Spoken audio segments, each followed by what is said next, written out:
Hi everyone, welcome to the latest episode of the Grow2Market podcast. And delighted today that I'm being kindly joined by Tref Davies. And Tref will need no introduction to many of the listeners of the podcast, or viewers in fact. But certainly I'd like to just start off by asking you, Tref, tell us a little bit about how really you got started in the telecoms industry, first of all.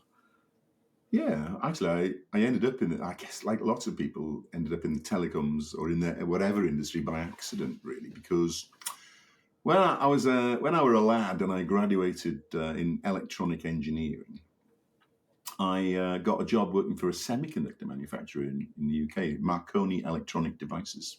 It's part of GC Marconi. And to cut a long story short, I started off as a product engineer, and to cut a long story short, I ended up as a product manager, and I looked after the first VoIP chips, almost in the world, really, in the industry. I developed a single chip VoIP processor for handsets, amongst other things. And at some point, because we were bought by Mitel, the telecoms company, and we were bought by Mitel Semiconductor. So all of a sudden, I'm not working for GC Marconi, I'm working for Mitel. And lo and behold, they've got a telecom side, and the chip, the VoIP processor, the main lead customer for it was Mitel Telecoms, who make phone handsets. So at some point, I decided that I actually didn't want to work in the semiconductor industry. I wanted to have a bit of Terry Matthews's success rubbing off on me. And I jumped over to work for Mitel Telecoms, and I worked on the first SIP PBX. And I was their Mr. SIP for a few short years in the early days of SIP, before the whole dot-com bubble, whatever happened, and somebody put a pin to it, it burst, right? And so Mitel actually got rid of all of their SIP people because they had their own proprietary signaling protocol, except for me. They kept me on just to make it look as if they were still doing SIP. So I said, look, let's cut the deal. And I basically set off on my own as a doing work for them, pretending that they were in SIP, but doing my own thing, which led really at the end to me meeting a guy called Tim Radford, who was in the telecom service provision game. And we set up a service provider called Timico together. Yeah. One or two other people as well. And me being the only sort of 1.5 ounce of technology behind me, became the CTO. And it was actually fantastic because Tim was a really successful entrepreneur in the telecoms world. He'd started a business called Project Telecom, which had grown to be Vodafone's biggest channel to the business market in the UK, and he sold it to Vodafone. So he had a lot of money in his pocket, and we set up Timico as a one-stop shop. So whereas Project Telecom had just been mostly mobile with a bit of it fixed, Timico became mobile, fixed, VoIP, and we realized early on that we needed to be an ISP as well. That's interesting. That's really like pretty much in the early days of VoIP, and I remember myself working for a service provider back then. It was Spitfire Network Services, and I used to look after the ISP network. Used to do a bit of work on the SIP network, and I know back then the trouble we had with VoIP when it comes to the broadband, right? It was pretty tough. That was the biggest issue, really, and it took a few years before that got sorted because it was ADSL, and then it was whatever came next. But the bandwidths gradually got better, didn't they? And it was quite funny actually because we had a VoIP PBX in the office in Timico, and we had SIP trunks coming out the back, and we had ISDN, and because of the reliability at the time of the broadband network, the SIP trunks were really the backup, right? No, I can't remember which was the backup now, but the point was, there came a Friday afternoon on a hot day where the local exchange overheated. And so BT switched off a load of ISDN kit, right? But we carried on working because the SIP trunk still worked. And it was a fantastic little case study. And coming later on the Friday afternoon when it had cooled down a bit and all the engineers wanted to go home, they switched the ISDN kit back on. Right? Wow. But it was the SIP trunks that were more reliable. How about that? Yeah. And you could also tell that the growth of the subscriber base almost mirrored the improvement in broadband technology. So as broadband bandwidths got bigger and bigger, then more and more people felt comfortable with signing up for SIP. Yeah, it's interesting, and that kind of I guess that growth curve where you have the cycle of excitement and everyone's really excited about VoIP, and then you kind of get people realizing that VoIP doesn't work too well over very old internet connections and some of the older technologies. You get that trough of despondency on the old on the old adoption. For a long time, really. And it's in fact in the early days, I was on the board of the SIP forum. I was one of the sort of founding in the first year it was founded. Yeah. When I worked for Mitel, and they were in. If you Googled SIP in the UK, hardly anything came up. And I was one of the top-ranking results, which is how they found me.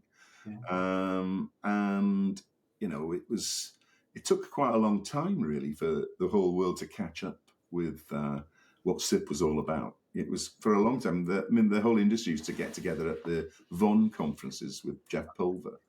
And it took a few years before it got to the point where you didn't know everybody at the VON conference, at which point it was becoming mainstream. And then if we sort of look at wind the clock forward a bit as well, I was a founder and on the board of the ITSP Association in the UK, which is now CC UK, the can't remember. Sorry, CC UK, Comms Council.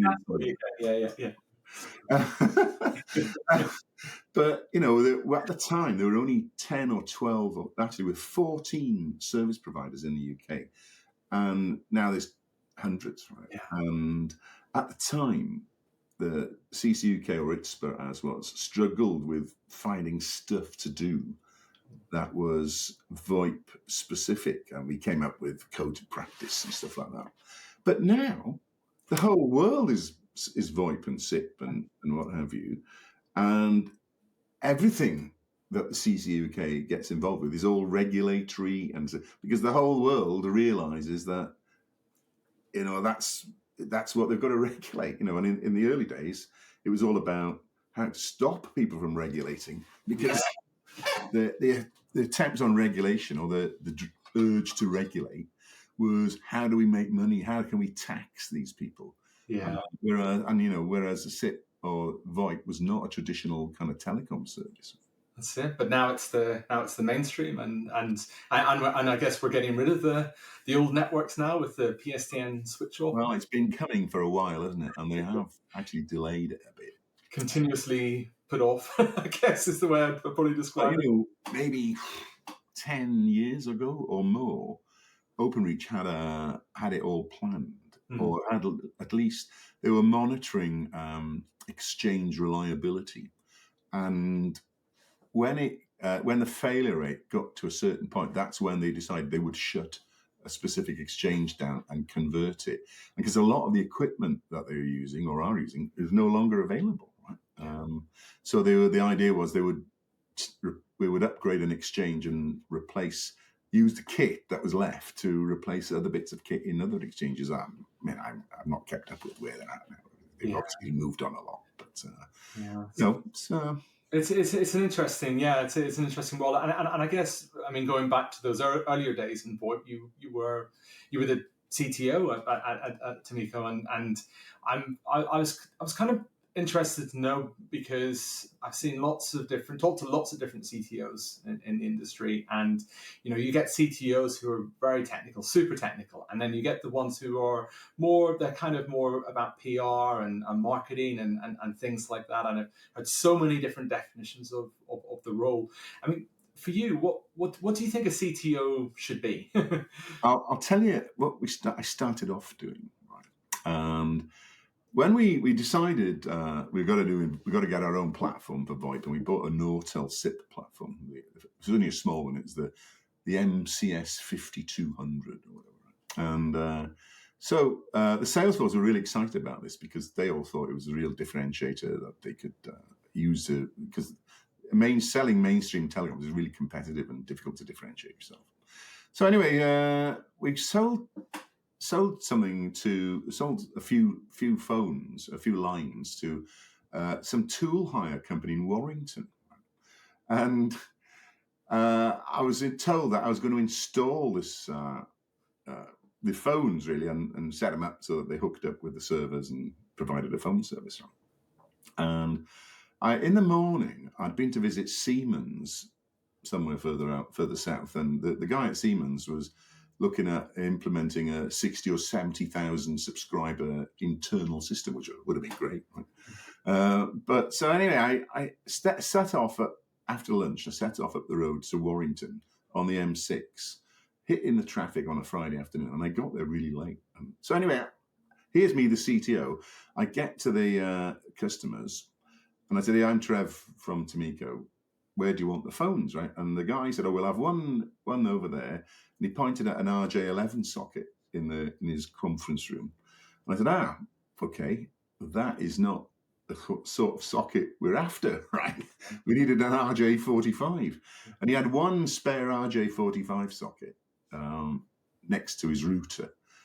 So I started off installing, remember, I'm the CTO, installing our first phone.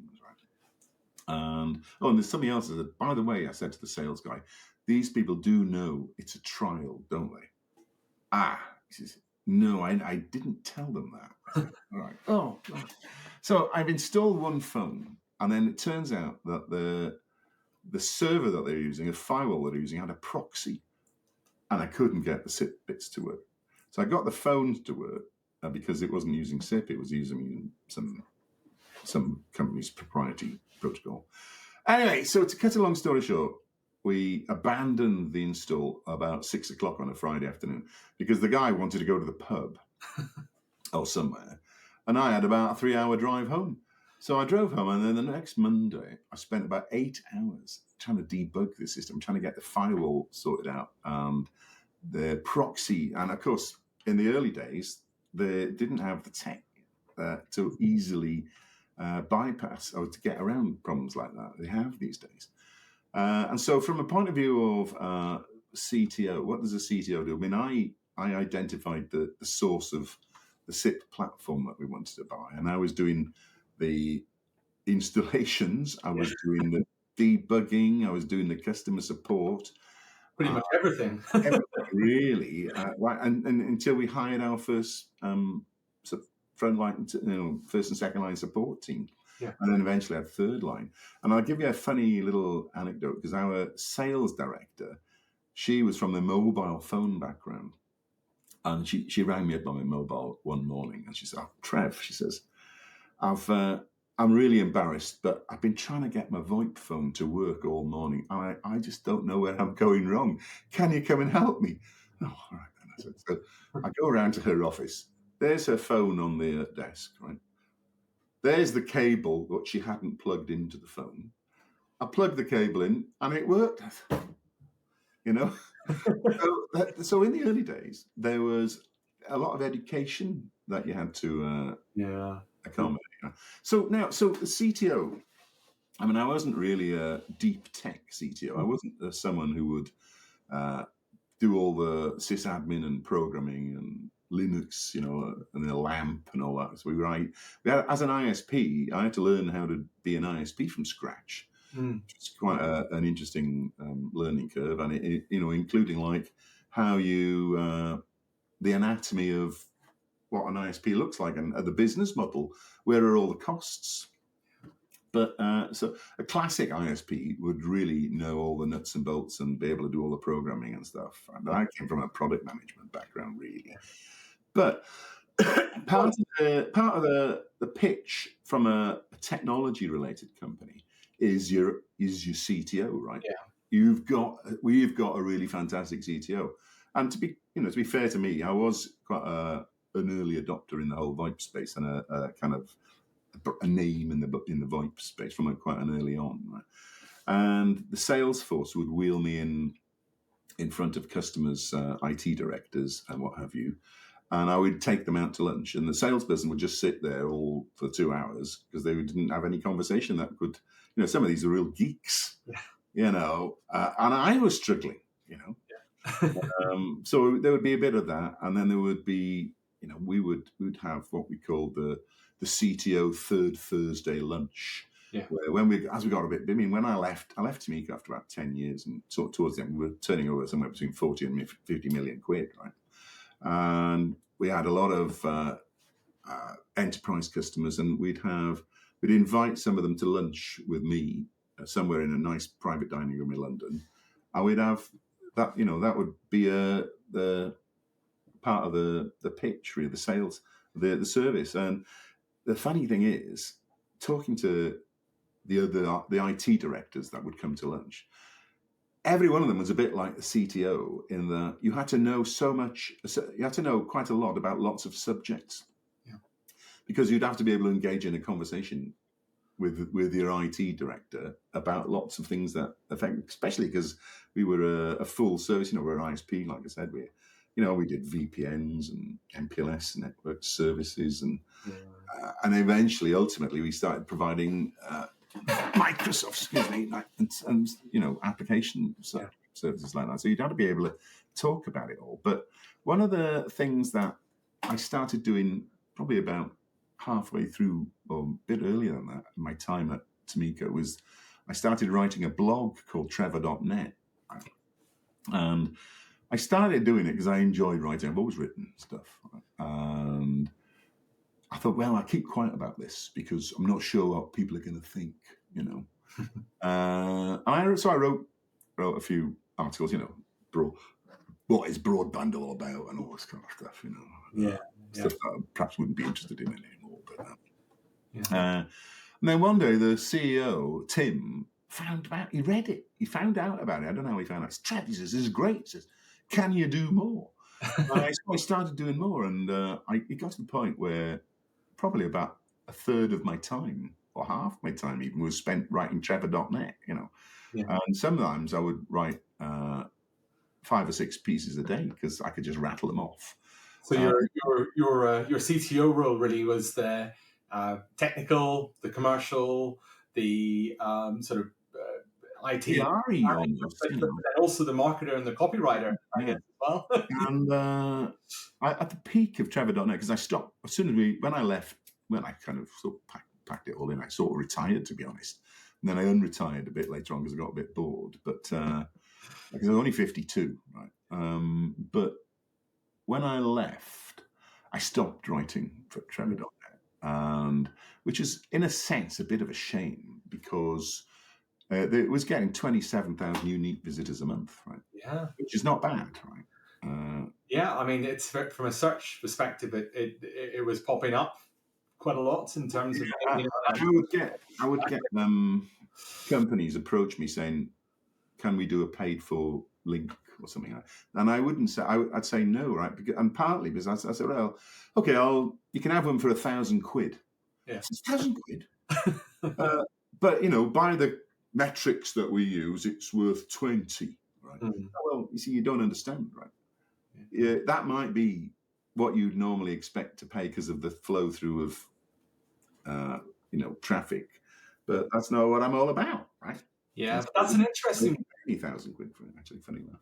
That's an interesting point, though, because you've got certainly things like the SEO power of it, the pure technical SEO, the domain rating and everything like that. But then I guess you've also got the point about it being about who you are and the type of audience you attract, because I think people often get very concerned about SEO metrics when they work for what might be quite a niche technology company. I'm not suggesting that telecoms is particularly niche, but there's a lot of people out there who try to build sites and they get so focused on search volumes. But actually the power is really in the network and being able to appeal to that niche with a particular. Yeah, and you can even look at. I mean, it's okay. So quite quickly into the whole, because now I'm working with a company. I'm sort of packed it all in, and then I started doing consultancy, and I bumped into a guy called Manuel Basilavecchia from NetAccess,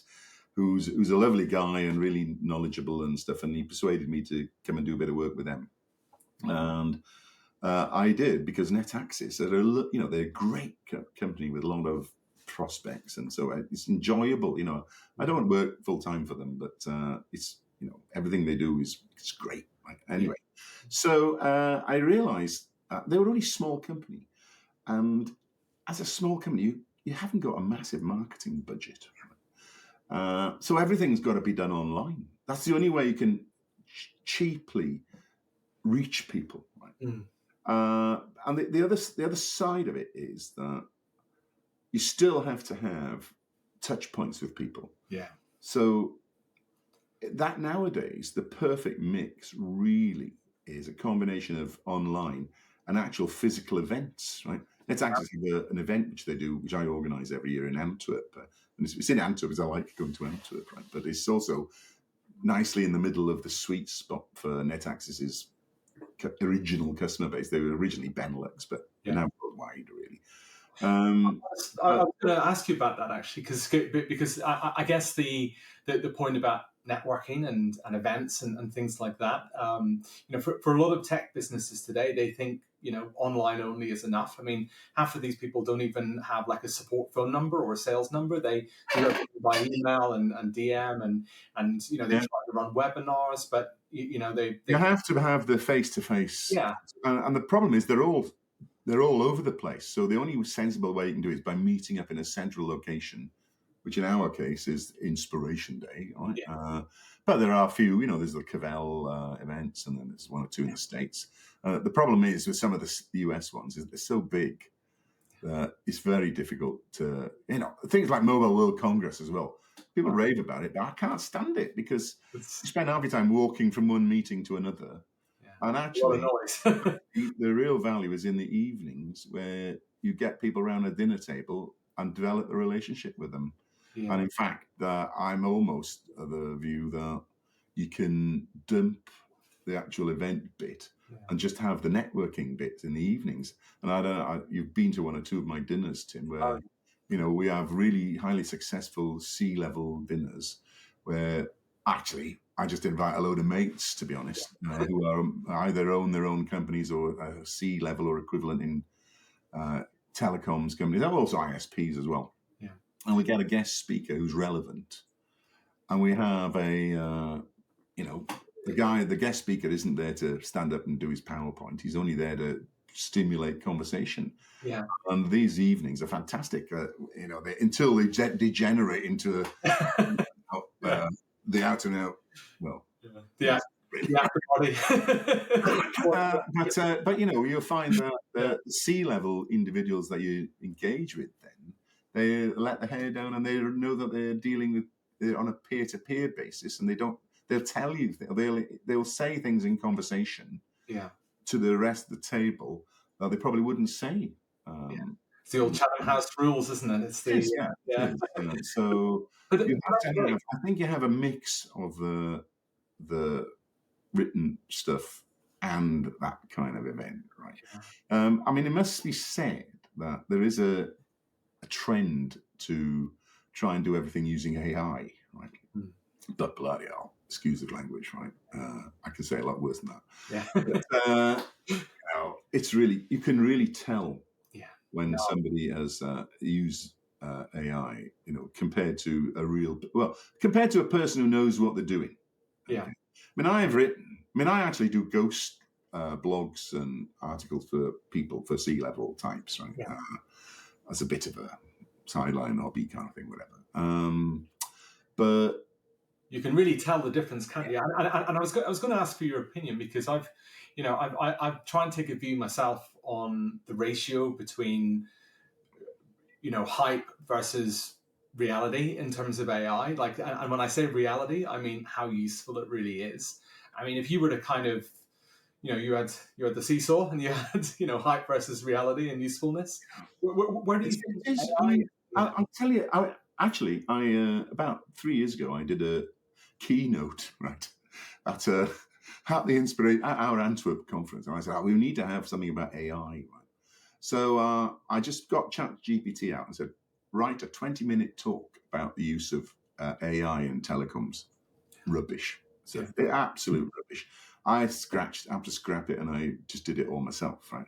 And since then, every conference seems to need to have AI in it, right? Which okay, I mean, it's valid, right? And it does have uses. I mean, yes, I haven't told you this. I'm writing a history book on the side, right? A Welsh history book. It doesn't matter what it's about, right? But part of it involved. I wanted to plot maps of the growth of non-conformist religion in Wales, right? Wow. Which is a bit out of left field here. Okay, It's a niche subject, I guess. Yeah. But I have this book. I buy really niche books like the history of the Methodist in West Wales between 1737 and 1754. Really good. And I bought one book the other day, which is a remaindered library book. And in its 30 years in the library, it only had been borrowed 10 times. Wow. Anyway, I've got this book, right? And it had about 20 or 30 pages of locations and dates of building of non-conformist chapels. And I thought, well, I'll turn that into a map of showing you how the number of chapels has grown over time by denomination. I got my phone out, I was photographing the pages, and then I was getting Google Lens to scrape the text from the photo, and I'm putting it into a sheet. And then I thought, all right, okay, this is going to take me ages. I'll just write a little script that turns it into properly formatted. And the script didn't work because the photos and the lens, nothing was standard. And in the end, I thought, hang on a minute, AI. So I just got Gemini. I took some reasonable quality pictures, maybe 20 or 30. And I just said to Gemini, turn this sheet into a table with 5 columns showing different things. Bang! Did it. It was mind-blowing. That saved me a day or two, right? So that's an example of where it is really useful. And I'm sure there's millions of other examples. Right? But that's a great point. And that's where I think it's used, for a really good purpose. It's where it's effective. But, that example you gave earlier about, you were doing a speech and you thought you would, see what AI could come up with, and it was rubbish, right? But there are people who are spending a lot of time. They feed the speech into AI. They say, right, write me a speech, and then they go, oh, that's not good enough. They edit the prompt. They spend probably a day editing the prompt, and they probably could have written it in the time, and it would have sounded more authentic. If you haven't got much time and you need a piece of copy for a website, then AI, you can do it in 2 minutes, right? Your copy will be okay, but it won't be something that people want to spend time reading. And quite a lot of people these days will analyze a piece of copy before doing anything with it, and from a point of publication to see whether it's been written by AI or not. It's interesting. I mean, a good way to look at the market today something very telling about AI today is someone we know. I won't go into names, but someone has gone and published basically 3 volumes of a book, all using AI. And not only that, but the reviews that they've clearly manufactured and paid for, they're the most AI-sounding reviews, on Amazon. So not only have they published the thing, but they've used AI to kind of generate that initial hype. And you've just got. I'd love to get inside that and say, how much have you actually earned from that? What has it actually given you, and what has it done to your reputation? Perhaps as well. I've got a pal that used to work for Google, and I was on the board of. I was chairman of a big peering company called LonApp, right? It's a fantastic company.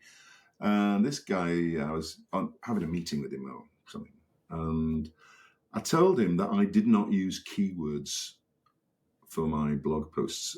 And I I've got another blog called Philosopher on Tap, which is nothing to do with tech, but it's I just stick stuff on it. Right? He said that is ultimately, that's the type of content that will get most traction, right? Because it'll be clearly it's all about the content then, not about how you attract the Google bots to it. Now, I accept there is a place for putting keywords in, right?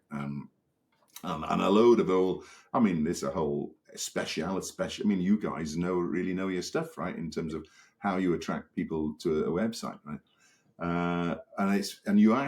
It's getting so complex that you have to have people who really know what they're doing to do it now. Yeah. But at the basics, it's all about what you're putting down on the piece of paper or on the screen in front of you. And okay, you can think, all right, I have to reuse this word a few times. But then you look at some articles, you think, wait a minute, heck, they've used that. This is clearly what they're trying to pitch here, and they've used it 10 times, and it's getting a bit boring. This word in, just constantly no. And it's interesting because the Google search update, I think it was the Penguin update, which was quite a few years ago now. But that update was supposed to be really that step towards Google not thinking so much about the old world of, lots of spammy backlinks and, lots of, keyword stuffing and all of that, and moving towards this world of more genuine, interesting content, human relatable content, things, Google trying to think a bit more like a human. So, I mean, what you're saying, absolutely, I agree 100% that it's, and then it's not only about the search traffic. A lot of people think that's great. All I care about is the search traffic. I'm an SEO consultant. I just want to get people to the website. But when the person gets to the website and reads the thing, I mean, what do you want them to do after that? And it's the other thing is, to be honest, they're going to be more likely to read something, or to read the whole thing, if it's been written by a person who knows what they're talking about, rather than a bot, right, or a AI. This is true, yeah, and I think it's where we're seeing a lot of requests coming in. I guess now is people who have maybe tried AI and they haven't used it responsibly. Lots of companies do use it responsibly, so they limit its use or they edit it after creation.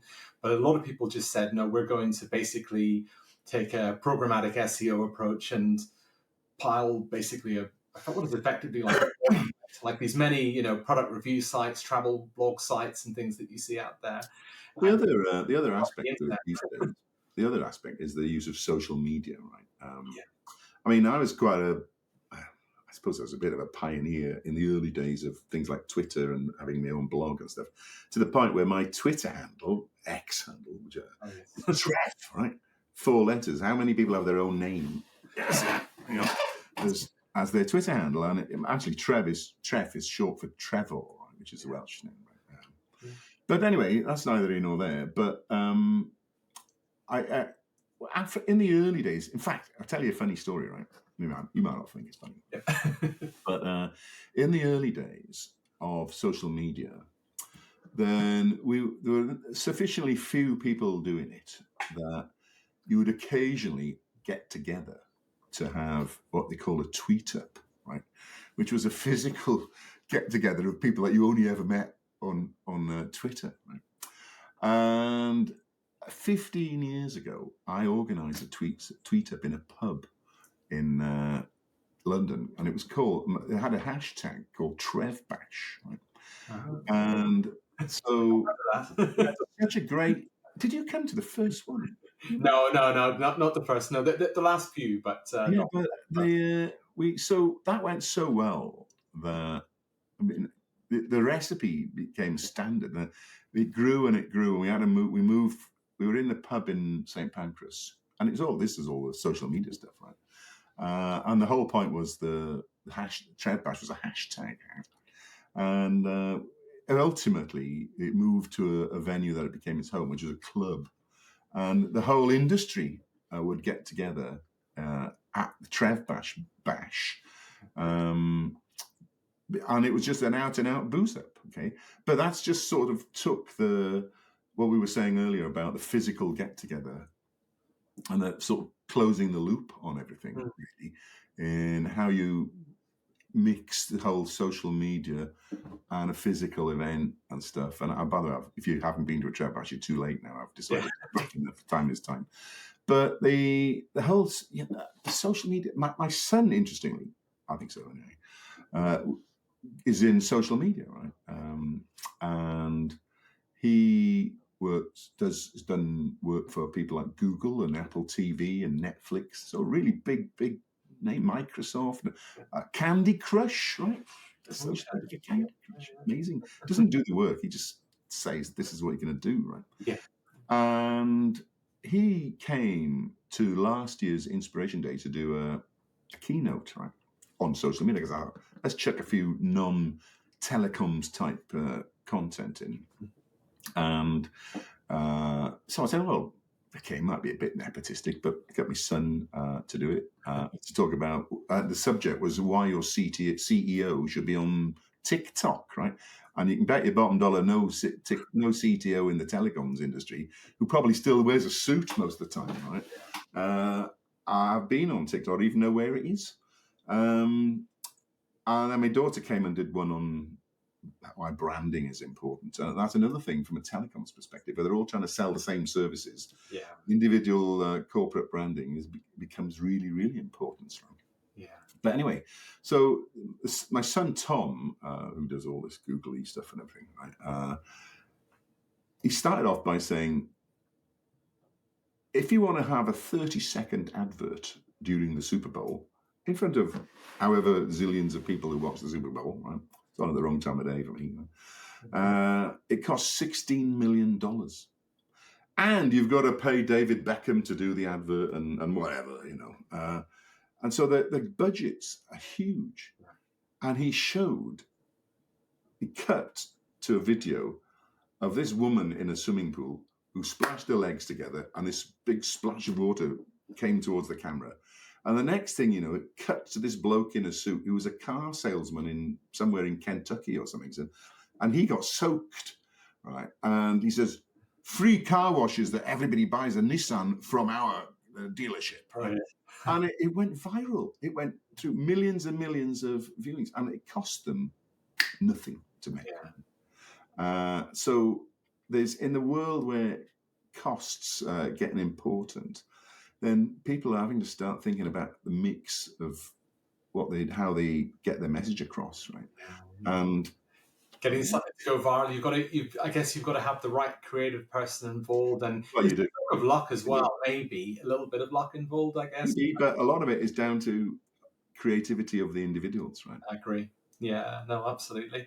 I mean, just going back to the events and the networking. I mean, I'm honestly, I'm a little bit in awe sometimes, you know, of your ability to network and you know, certainly get around, you know, lots of people. And I think these days, certainly with different you know, types of founders and people who maybe are a little more introverted, that idea of networking might scare them a little bit. I was just keen to know if you had any advice, maybe something, you know, for people, how it is difficult, isn't it? Because a lot of, I mean, especially a lot of techies are not naturally outgoing. You know, I'm a bit different in that. Yeah. I have got creative skills, and as well as technical nous and networking skills, right? And half of it is just not being worried about going up to somebody and engaging them with conversation. And I would think nothing of, say, okay, if that guy over there is the CEO of BT or whatever, right? I think we should have a bit of a chat. And I would wander up and I'd have a chat with him, and I'd build up a relationship, right? And I think, to be honest, successful entrepreneurs, for startups that are successful, must have an element of that. Yeah. You know, you have to have that. Because it's all about knowing the people and having friends who will help you. Yeah. You need to. And, you know, our sales team, they'll say, oh, been sending this guy an email and he's not answering. Yeah. So I'll send him an email and I'll answer straight away. Yeah. You know, and that's because it's me, all right, but it's also the whole networking side of things, isn't it? It's interesting, yeah, and I know people as well who they're quite surprised when they see salespeople jump straight to the pitch. They say, "Right, this is what we do. Let me give you a pitch as the first thing I talk to you about." And as I said, this person we know, he's gone into a company and said, "You're at an event. Why don't you ask them how their day's going? Ask them, what they do, where they've traveled from, whether, how's business for them? Something just to Tell you break what, the if ice." you're in the internet industry, the connectivity industry, certainly, nothing generally in the internet, a modern industry, right? Excuse me, keep sinking down on my seat here. Yeah. But the people don't wear suits, right? And if salespeople turn up at a trade show in a suit, people laugh at them.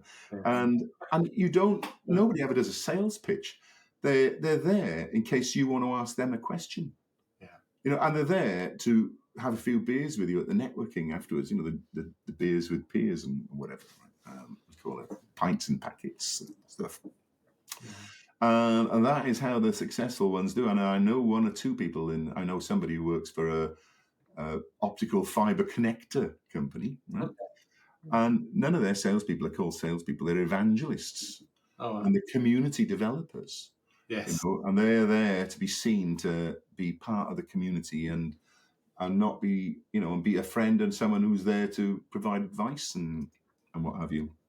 Well, that's interesting, and that's something I think even translates into the online world of community platforms. So, like sites like Reddit, are places where we're spending a lot more time with clients as well. So we're getting in there and not necessarily promoting. A lot of subreddits don't allow you to promote your company or make even a recommendation of a company, but just getting in there and having a conversation, answering a question, just having I almost see Reddit sometimes as being like the equivalent of that face-to-face networking, but it's in a very detached, almost anonymous online world, which is a bit scary sometimes.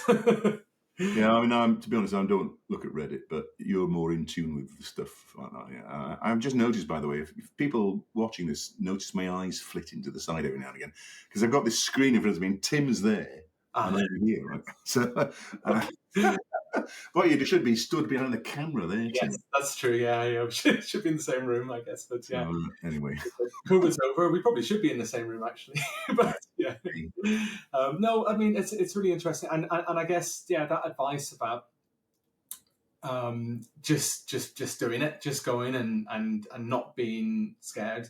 I think. Well, the other thing is, you need to do it on a regular basis because people need to see that your brand is there. Yeah. Especially, in the telecoms world, it takes years to get some of these big companies to do stuff, right? Yeah. There are companies. I mean, I sort of worked with NetAccess, I don't know, 7 years now behind me. Can't believe it. And it's only now that we're starting to see some companies that we've been pitching to for years start thinking, oh, actually, NetAccess can do something for us here. And you just have to regularly get in there. Or not really get in there. Regularly go to events where they're there so you can have the beer and occasionally say, do you want to hear what we're up to now? Everyone really wants those fast returns, and I think that's something that we notice as well. So what you're saying about, it might be a year, it might be 2-3 years down the line. I mean, that turns into an opportunity. I think I get the feeling like this is driven by the SaaS world, where it's much more transactional. You have people making a quick, sometimes emotional decision to try a product, to try something. Yeah. Obviously, like everybody's trying to get in the SaaS world because that's the multiples from a company valuation are higher, right? But in the telecoms world, it's you're betting your farm on it, right? Yeah. So people take a long time to make their decisions, and it's interesting. There was a company who shall remain nameless. It's not for bad reasons. I just don't think it's fair to. Got bought a couple of years ago, right? And they bought by some private equity types, right? So the founder walked away very nicely, thank you. And they actually invested a lot of money in marketing and in product development to expand the market for this company, which is probably mostly European, right? Yeah. And they took on a friend of mine who's really, really high profile in the industry. And he said to them, "You've got to give me 2 years before we start seeing results." Yeah. Of course, the old private equity guys are in there every month when they have a management meeting. Right, come on, what we got for us now? We're going to get the pipeline going. And it's a 2-year job, right? Yeah. If not more. No, absolutely, I agree. And I've been in that situation. I've been in that board meeting as well, where you're trying to develop a pipeline and it's not quite so obvious, and building it up over time. And well, in some of these opportunities, they're massive. Which is the great thing about the telecoms world is that once you're in with a big company, the size of the opportunity is huge. Right? How does the sales guy forecast something which is actually could be worth £1 million a year, but it's a bit of a it's either a 0 or a 1, isn't it? Yeah, this is it. So what's he going to put that? How do you go about even budgeting for it? What percentage? So it's a bit complicated, isn't it? Yeah, you got to take a bet on it. Yeah, no, it's interesting. So, I mean, I was also interested because we talked a little bit about your writing and what you're doing at the moment as well. And I was just curious, what's you're writing this book at the moment? Well, actually, it's nothing to do with telecoms. Yeah. But I do write some telecom stuff, but I don't write it under my own name usually these days. But it's about, believe it or not, right, Tref here comes from a long line of Baptist preachers. It caught me by surprise because I did my family tree research. And not only did I find that we were a founder of a Baptist church in Llandyssil in deepest, darkest Carmarthenshire, right?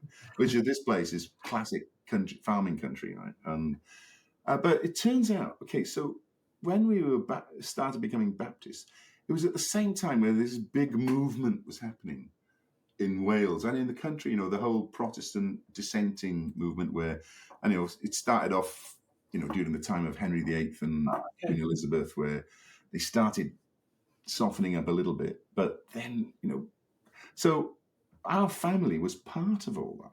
Oh wow! And I thought that was quite interesting, right? And also we were farmers, and so if you look down through the ages, the whole farming thing changed. So we're no longer farmers, right? And not only were we Baptist ministers, but we became woolen mill owners. Right? I thought, wow, that of course mirrored what's going on in the whole Industrial Revolution world. So we've started off as farmers and then became woolen mill owners, and then my grandfather was a miner. Oh wow! Right? And so the book that I'm writing is a sort of family tree book, but nobody wants to read Tref's family tree. It's all about how my family's history was mirrored the context of what was going on at the times, and even down to things like the Rebecca riots, right? Rebecca riots happened slap bang in the middle of Davis territory. Oh, and by the way, trying to find Davis where 25% of the people there are called Davis. But if you haven't heard of Rebecca riots, you'll have to look it up. Okay, that's interesting, and it's like maybe there's good timing with what you're writing as well. There's with Wolf Hall and the Mirror in the Glass and the BBC, looking back at the Henry VIII and Elizabeth first time and Mary and all of that. You might just be able to ride a bit of a trend. What I want it to be is a readable book. It's very informative. I want it to be, for my own purposes, I want it to be a textbook almost. I want it to have valuable information for people who want to look up things in this space, right? But I also want it to be readable, partly because I suppose if it comes to it, I want people to buy it, but also I write readable stuff, right? So that's great, and as well as that, you're heavily involved in organising an event right now. The one yes. with Mid-Access you were. If you are in the telco game, the Net Access Inspiration Day, it's a fantastic event. It's only a day, right? But it's a day of meeting other people in your space. Yeah. to talk, right, and to network and have beers with and just understand what's going on in the industry. And last year, we have a lot of VPs from a lot of tier one telcos come. I'm quite impressed, really. And people come from all over the world for it. We had a speaker last year flew in from South Africa just to come to NetAccess Inspiration Day. And I mean, just for a bit of background, NetAccess started life as a systems integrator and doing support for, Acme Packet session border controllers. Right? Yeah. And so eventually became Oracle. Yeah. It is a big Oracle house, but they're also a big Cisco house. And the kind of software that they provide really is the glue, this API-based middleware that makes it easy for people to hook up applications, email, voicemail, analytics, you name it, billing platforms. Yeah. You can do it in days rather than months or weeks or years. And also they support Microsoft. So the Microsoft Teams they support, and WebEx Teams and web. So it's quite sexy, really. Yeah, as a direction the telecoms industry's going. Yeah, and the other interesting area, which I didn't realise what was going to come out of it, but they have a routing engine which is really flexible. And of course, people are now starting to use this routing engine for all sorts of.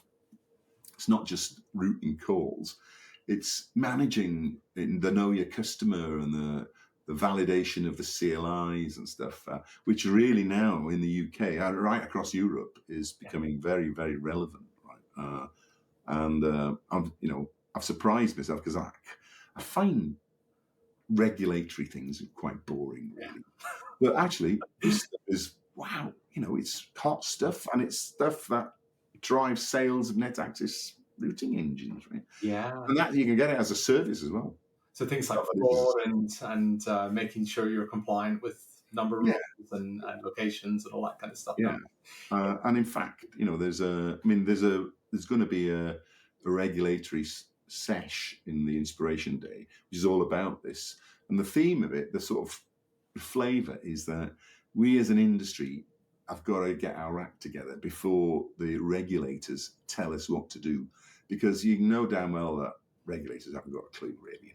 They basically impose things that are not necessarily useful and practical or easy to implement. Right? Yeah, no, this is it. But they feel they have to do something, which is very fair enough.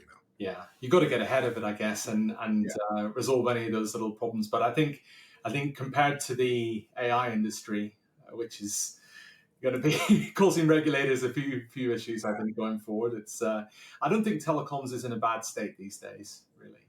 No, it's constantly changing, but the change isn't so quick that you can't cope with it. Right? Yeah. Hey, it brings the bread in, doesn't it? It does. Yeah.